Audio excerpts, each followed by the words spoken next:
I took 2P with me when I left. 1S was too agitated to safely open the cell without chancing his escape, and I was not at full strength. I locked 2P in a room alone while I recuperated. Normally isolation is a punishment, but this time I wanted some time to myself. 2P was already upset when we left, and being left alone for so long did no favors. Are you mad at us? Please don't hurt him. Don't hurt my brother. He didn't mean to, I swear. I'm not angry. Come on. Really? You aren't mad at him? I would have done the same thing in his place. I'm in no position to judge. I should have been more careful. Are you mad at me? Such a fragile state would lead to usual comforting on his return, or so I thought. This time, though... Brother? How could you do that? Things did not go as usual. He was hurt. We could have escaped.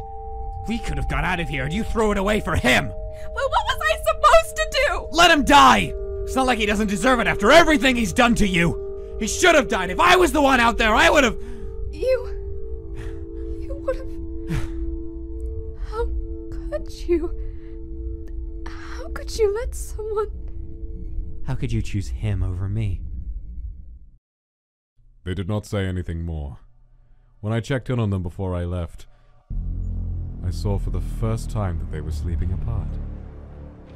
I'd long assumed that the bond they developed was unbreakable, only strengthening under duress. Anything done to drive them apart would only bring them closer together. It appears I was wrong.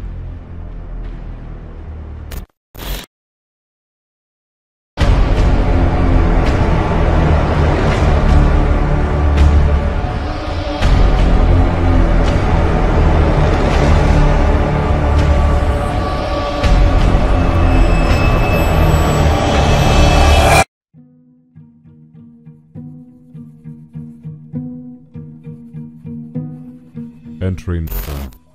This is becoming worrisome. A potential problem. The two of them have not reconciled, and as a result, they are doing poorly. I remember being concerned about this earlier when I first introduced them to each other. My misgivings were not unfounded. Their first taste of loneliness is poisoning them. 1S refuses to speak to me at all. He will follow directions, but he only puts in the barest minimum of effort, regardless of threats or punishment. I've grown used to... Normally, he tries to engage me in debate or get on my nerves in some attempt to prove something. But lately, nothing. He does not even seem angry, just lifeless. Hopeless. Even the slightest movement seems to exhaust him. It is worryingly... increasingly difficult to get him to even wake up each day. 2P does not lack for energy, but it comes with a new fragility. He'd relied on his 1S's support before whenever he failed at something, and now, with nothing to bolster him, he's lost. He cannot focus, and even tests he used to pass are becoming impossible. With each new failure, he gets worse. He's begun asking me for reassurance, which certainly proves he's desperate. It's strange to see them so quiet. I wonder what they're thinking about.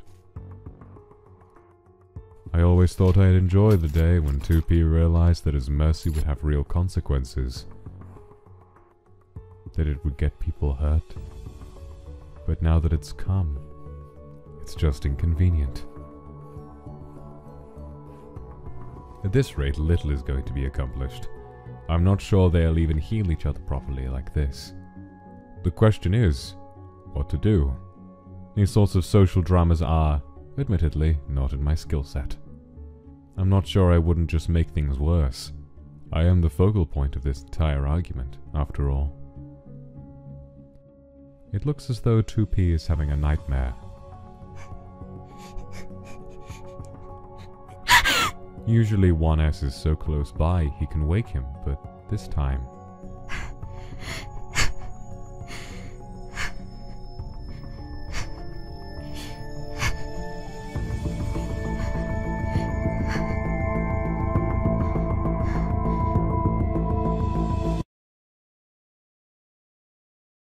He's alone.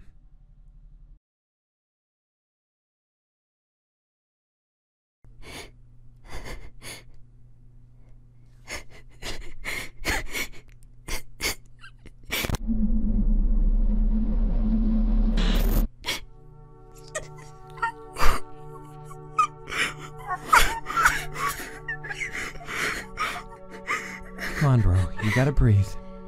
If I say you were right, will you stop hating me?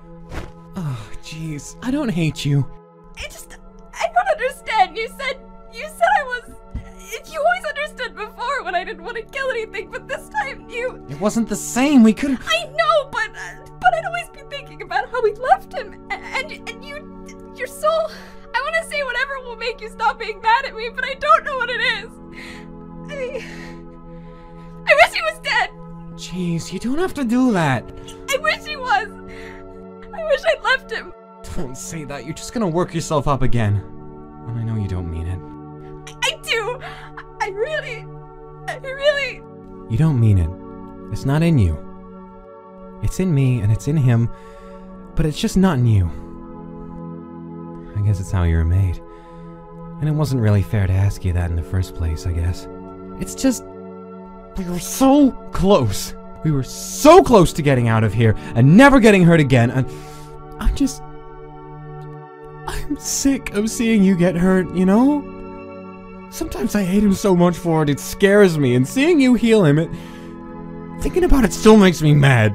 He doesn't deserve it. He doesn't deserve someone like you caring about him after everything he's done. You got all this faith in him, and he ain't ever gonna pay it back to you. You're too good for him. And I really would have let him die if I was out there. So maybe you're too good for me, too. I don't know. I don't get it. I don't get how you can be like that. I think I really messed this up. I don't get how you could leave someone to die, either. But I don't think that makes you bad.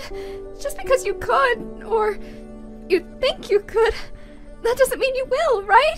You could make a good choice instead. And I know you'd make a good choice. See, I don't get how you do that. Have faith in these things that just hurt you. You're my brother. I trust you. I know you'd make the right choice. Everyone can make the right choice if they just try. I know they can. I know you can.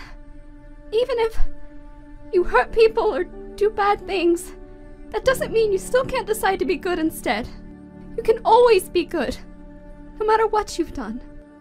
And if it's too hard to be good, then I'll help you. You can trust me, too.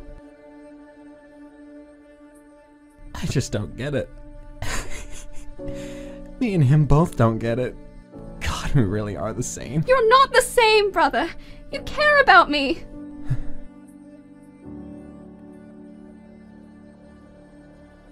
You're the only one that's ever really cared about me. Yeah. You too. I'm sorry I disappointed you. I'm sorry I asked you to do something like that. Probably wouldn't have worked out anyway. Nothing ever does.